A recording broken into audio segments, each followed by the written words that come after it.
Hi, I'm Lauren Edmonds, and this is the Lauren Edmonds Podcast.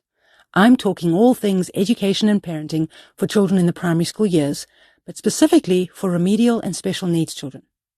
I hope to give you my insights that I've gained over the last 12 years of in-field research, owning a special needs school in Johannesburg, as well as the academic research I've been doing for decades. I hope you enjoy it. I want to talk today a little bit around stress. But I'm going to take the conversation in a different direction rather than to talk about stress itself.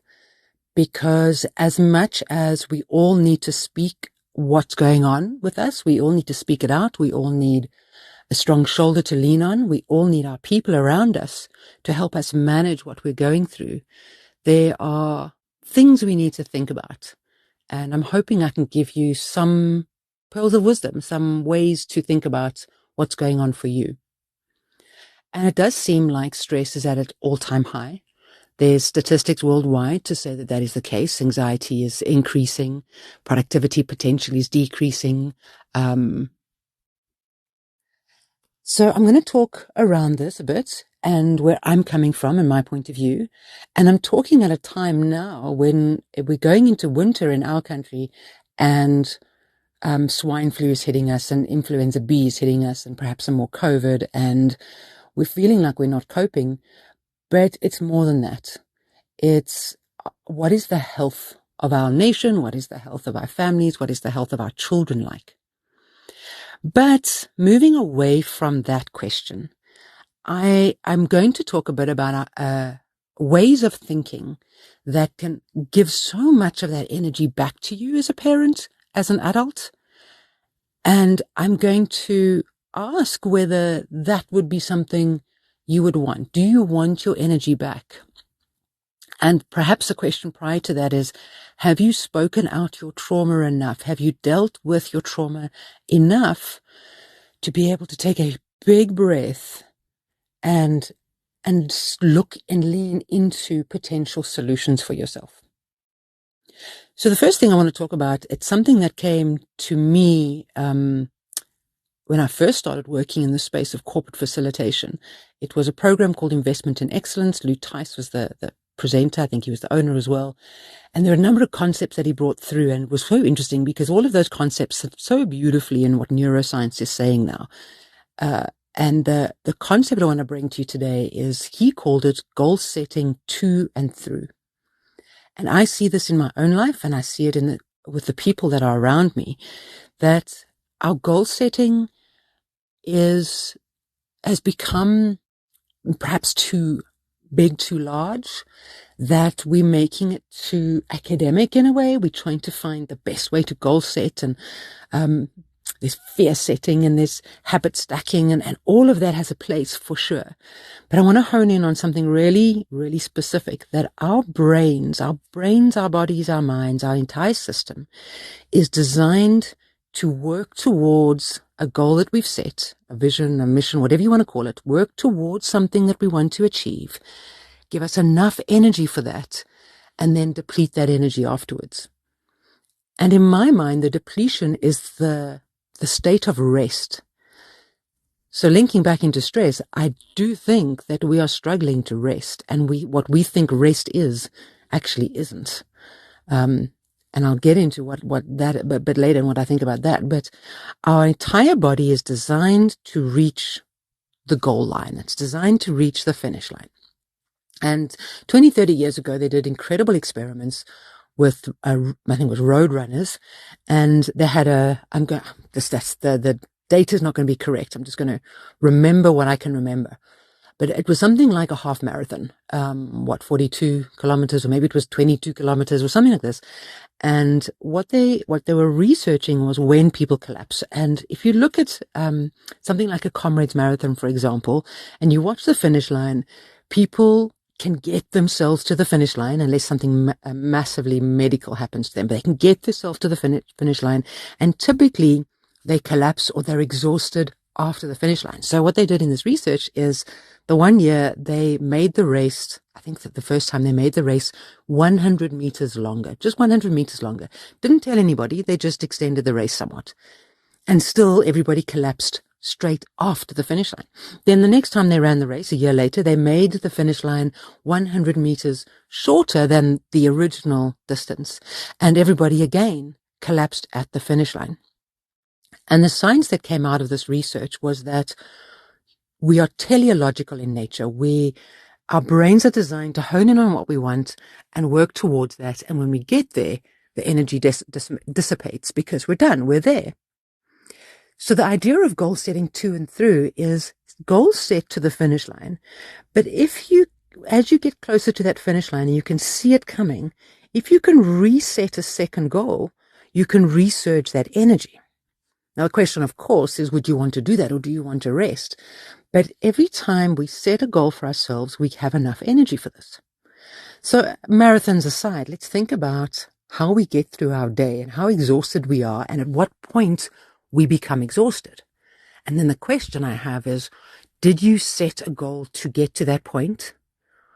Or are you becoming exhausted before you reach a goal? So let me give you a very practical example. You're at work, your child at school, you know that they're going to go to aftercare. That's fine. You're going to finish work. You're going to leave work at 5 o'clock. You plan to do that.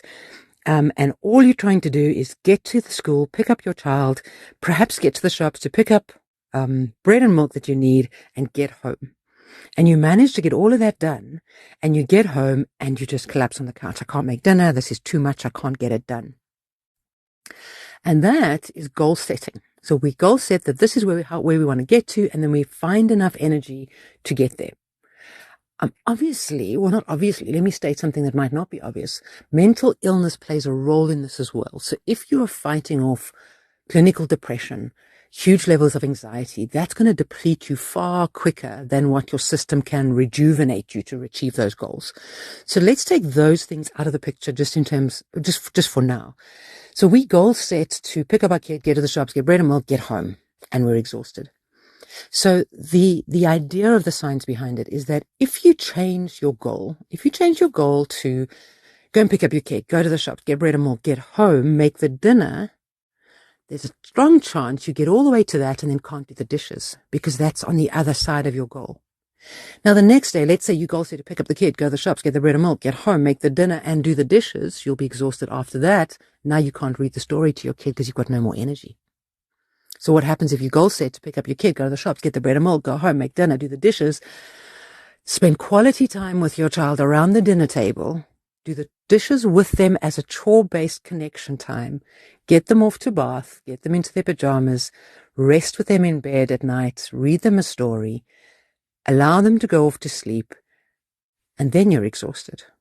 Perhaps you've got a really stressful job, and what you need to do is you need to do all of that, read to them, get them off to sleep at night, and you don't have the luxury of being exhausted at that time, and you turn back to work, and you work until midnight. And then you're exhausted. So I want to give you this idea that if you're finding that you're not getting through your day and you don't have enough time for people that are really important to you, like your children or your partner or any family member or anything, your studies might be important to you, getting a project done that you're going for in terms of maybe getting an increase or a promotion at work. When things are important to you, we tend to be able to find the energy for them because we are teleological in nature. So that's the thing that I want to speak to you about is could you test this? Could you think to yourself, let me set a different goal for tonight and let's see if I've got enough energy? And then the second thing, of course, is are you getting enough rest in between that? Because if we're using this science around goal setting, are we also understanding that we cannot continue to go, we have to rest? And how are we resting? So recently I was talking to someone about rest like an otter. And go and Google it to see how otters just float in water and how they really rest and do nothing. Lying on the grass outside and cloud watching, getting into hammock and just swaying and just noticing things around you and not thinking too much. How are we resting?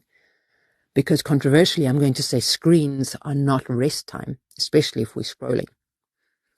So are we resting? And in the resting, do we collect those spoons up, those spoons of energy, so that we have enough spoons the next day to reach our goals.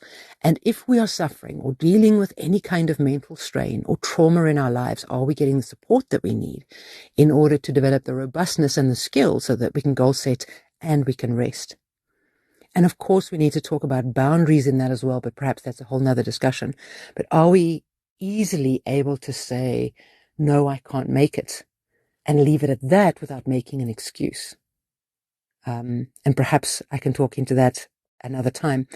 But there's a lot of tools you can use that really give you your power back and get you out of the victim mindset and the vicious downward cycle that we put ourselves into, where it gets deeper and deeper, and start to ask ourselves, what do we want for ourselves? What kind of person do we want to be? Or are we so overwhelmed and we're getting sucked into the overriding narrative that the world is in at the moment, where life is hard and life is tough? And I think it's a personal decision to make. I think getting help is imperative. I think getting information and trying things out for yourself is necessary. And really sitting down and thinking, what do I want for myself? And then what do I want for my family? And am I in a position to do all of this? And if I'm not, what do I need to do to get there? And this is kind of, for me, it's an empowering way to think, especially for parents that are overwhelmed with children with special needs and learning difficulties, with families that are going through trauma. Who do I need to put into my life? And do I want a virtuous, beautiful upcycle? Or am I going to allow this downward spiral to carry on? And I definitely would go into Alfred Adler's work about separation of task and what is your task and not somebody else's. And can you take that on? Can you live a purposeful, intentional day, week, month, year, life that's going in the direction that you would really like it to go? And what help do you need in order to do that? I hope this has some value for you. I hope that you can listen to this a couple of times and think about, what goal have you set for yourself today? And if you set one goal past it, just the next task, and set that, I just need to make it to there. Do you think you can get just a little bit more energy, just one more spoon, to get yourself to the next point in your day? Get yourself to quality time around the dinner table, because you want to, you're seeing that as a value for your family. Yeah, that's the challenge that I want to pass out to you, is what values do you have? What kind of family life do you want to have? What kind of family do you want to be part of? And can you goal set into that just today? And then tomorrow when you wake up, just tomorrow, just one day at a time. Think on that.